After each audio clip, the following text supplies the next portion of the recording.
Remember Kings of Leon? Where have these guys been? This is one of the first shows we saw when we came to Cleveland. Well, the very first show we ever went to Blossom for was Kings of Leon. They just did I mean, this is 4 years ago now, but they did the 2020 draft that was in Cleveland. Oh, did they really? Or was that 2021? I think the 2021 draft was in Cleveland after the pandemic, and they performed at that. Did they really? Yeah. I like them. I think they're great. They're brothers and I think a cousin from Tennessee or something. Oklahoma City. Oh, are they really? Yeah, because Joe Briggs, who was just in here, was in Oklahoma City, and they have a Kings of Leon way. And he's like, oh, wow. They're from here. You guys don't just love Kings of Leon, do you? I thought they were from Tennessee. Yeah. No, these guys, you know, they got famous and all married models or whatever. The singer's married to some Victoria's Secret or catwalk chick or something. But they got a new album. They're going back on the road. I mean, everybody remembers Sex on Fire. I mean, that was kind of one of the big songs from 15 years ago. Mm-hmm. They have still my wife's your wife's ringtone. Yeah, when she calls me. Calling. They're not coming here. They're starting the U.S. tour in August in Austin. You'll have to go to Cincinnati to see them. Cincinnati kind of has a new-ish venue that's like their Jacobs Pavilion. It's right on the river. It's called the Brady Center. You know what else they're getting there? In Cincinnati? Yeah. Don't tell me. Kings of Leon Way. It is not that. Oh. It's actually going to be in Newport, Kentucky, right over the river, and it's going to be a Margaritaville resort on the river that's going to have four. I just saw this on Instagram today, and it's going to have 4 different food options. It's going to have all these different hotel rooms. And wait, suites. 4 different food options? Yeah, like restaurants. Oh, within it. Yeah, yeah, okay, yeah. So it's going to be one restaurant with 4 things would be even better. So nice, right there on the river. It's going to have a rooftop swimming pool. Margaritaville on the river. Margaritaville Resort Hotel coming to Kentucky. Mm-hmm. Wow, look at that. With a rooftop pool. With a rooftop pool. That's crazy. In Newport, Kentucky. Well, that's why Jimmy Buffett's family is so wealthy because, I mean, obviously, aside from the royalties and the licensing deals, is Margaritaville and the Flats still open? It's still kicking, yeah. And, of course, they've got the Margaritaville retirement communities, which everybody chuckles at, but that's a massive, massive revenue generator. Kyle Kinane has such a good bit about the song Margaritaville. From the other person's perspective. Well, no, now being an incredibly sad song because when he wrote the song, Margaritaville was a fictional place. Mm-hmm. But now Margaritaville is a brick and mortar restaurant, and they're all over the place. So if you're wasted away again at Margaritaville, now you can picture him at the Minneapolis Margaritaville, wasted, crying. It's not a state of mind anymore. There's families watching him. It's very funny. Yeah, so good. So, yeah, if you like Kings of Leon, I like them a lot. I hadn't really kept tabs on them. They've still been doing stuff, but I didn't know if they had toured frequently. But they have a brand new album out. It's called Can We Please Have Fun?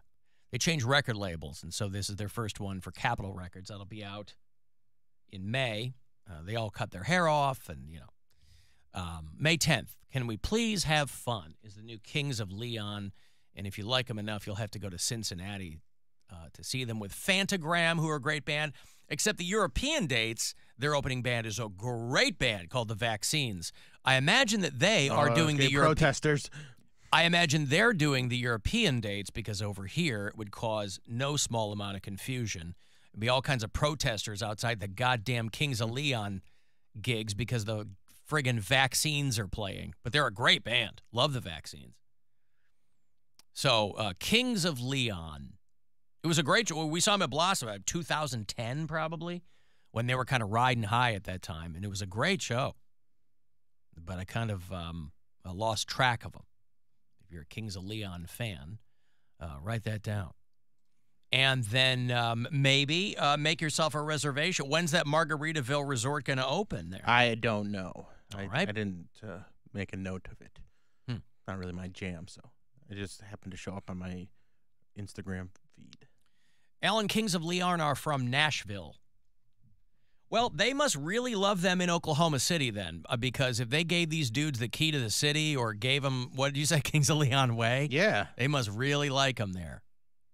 I mean, for all I know, there's a Kings of Leon way in this area, and I'm not hip to it. I mean, but yeah, it's 3 brothers and their cousin, I think. And I think there might have been some. The 3 Follow-Will brothers. Matthew is their cousin, grew up in Oklahoma and Tennessee. Gotcha. So. Well, then there you go. They're like, oh, we lay claim to these guys.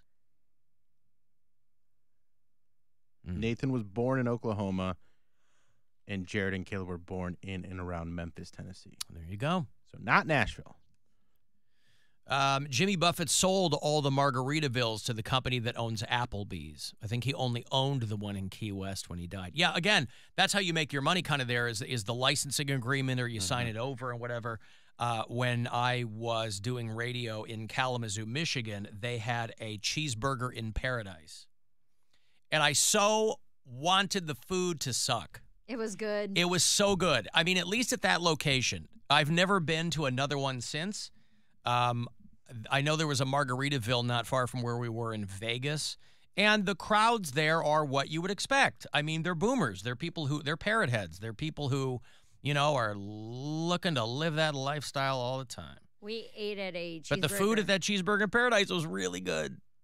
We ate at one on Maui, and it was really good. Yeah. It was right by a place we went whale watching. So we got off the boat, walked, there's the place Cheeseburger in Paradise, and we were like, oh, this is going to be lame.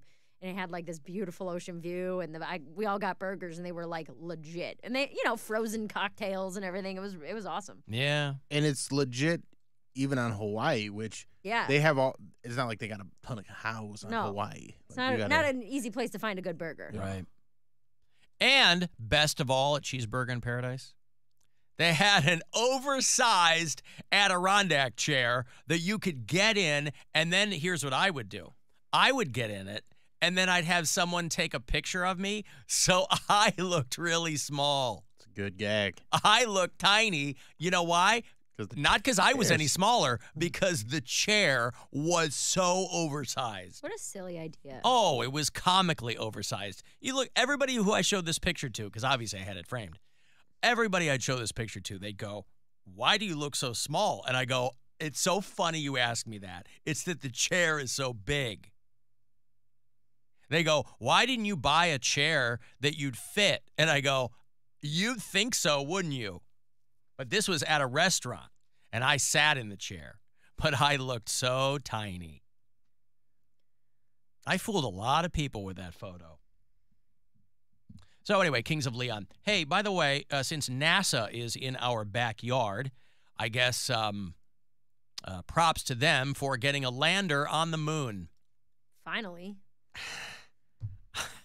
They've been faking it this whole time. Right. Bill, didn't you work at NASA for a minute? No, I just shopped there. So sorry.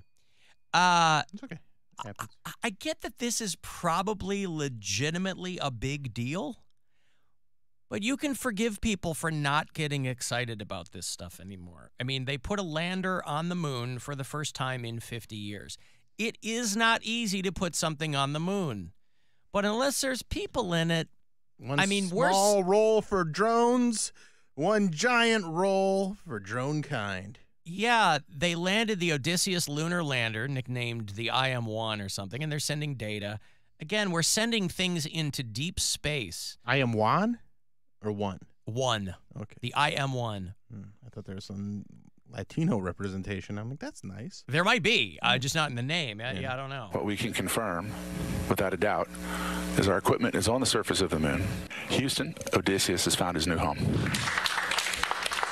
Sounds like there's 5 people in there. Sometimes they don't like the crowd. I mean, it's yeah. I guess it's because the headline is 50. It's been 50 years.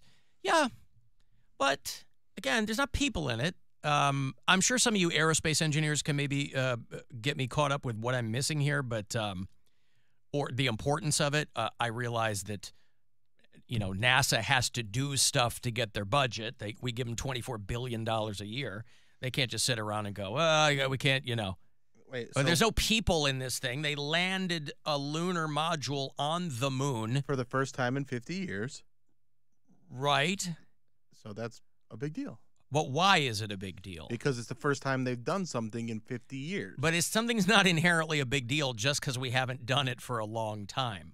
I mean, we're sending modules into deep space. If we put people back on the moon, that would be a massive deal. They are going to do that, but they've been saying that for 50 years. This is the first step towards that, and the technology that they have. We already did it. Right, but the technology that they have now is better, and these guys never did that, so it's big for this version of NASA. Okay, well, 50 years. What if you did something that you haven't done since you were 2? You went back and lived with your mom and she changed your little diaper.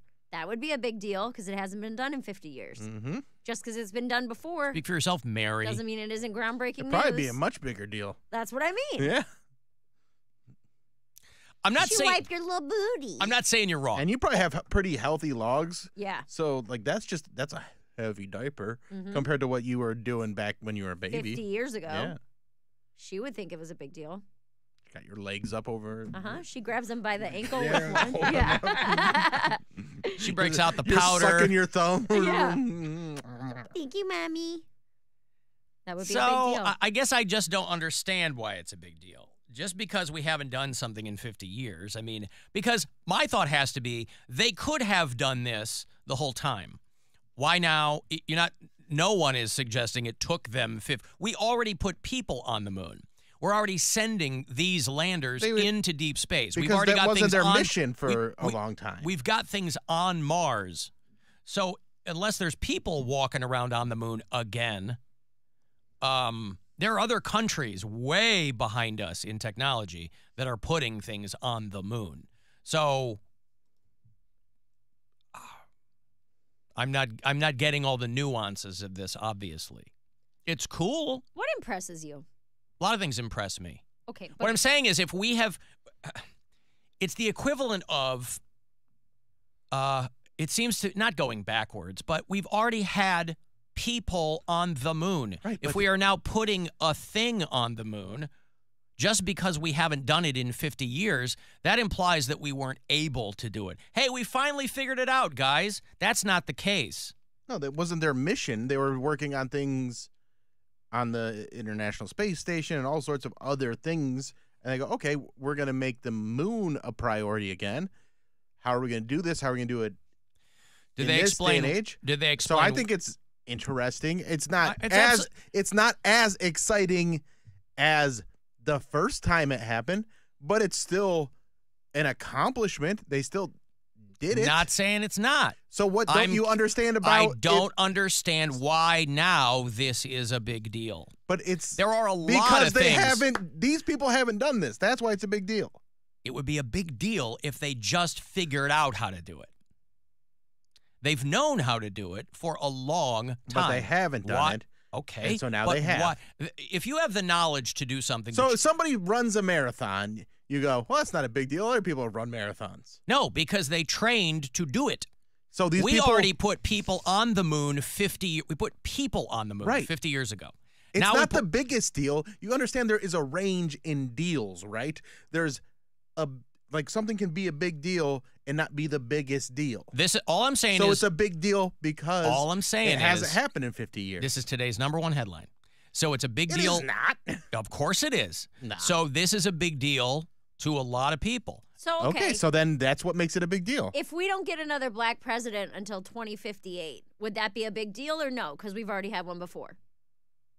Well, he wouldn't be the first black president. But it's not. No it's one's not about claiming that he is. It's just, hey, this is our first black president in 50 years. Would you be like, whatever, been done before? Yeah, I mean. That's why I asked what impresses you, because it doesn't seem like a lot does. Well, I can't conjure something that would impress me. I mean, I don't know, but it doesn't mean I'm not impressed.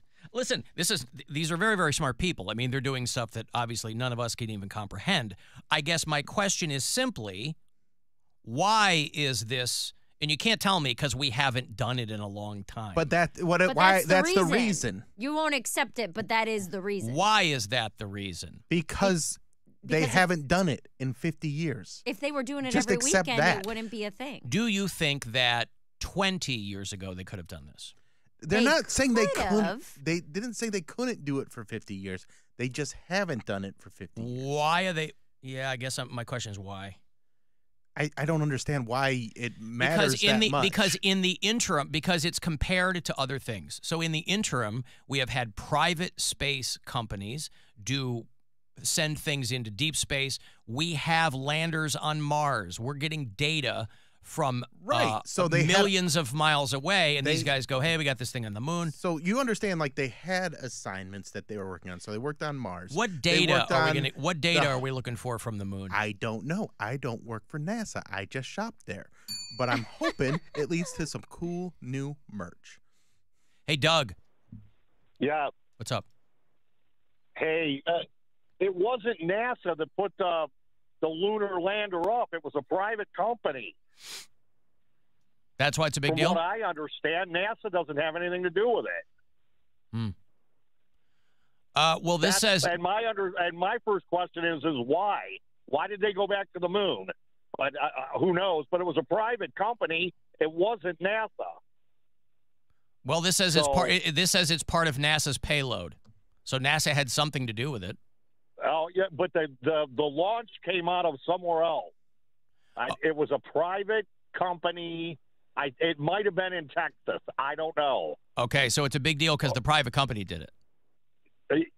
Apparently. Okay. Well, that makes. You were listen, saying, my first question was, why the hell are they going back there? But who knows? I don't know what's up there. Well, if it but if it was a private launch.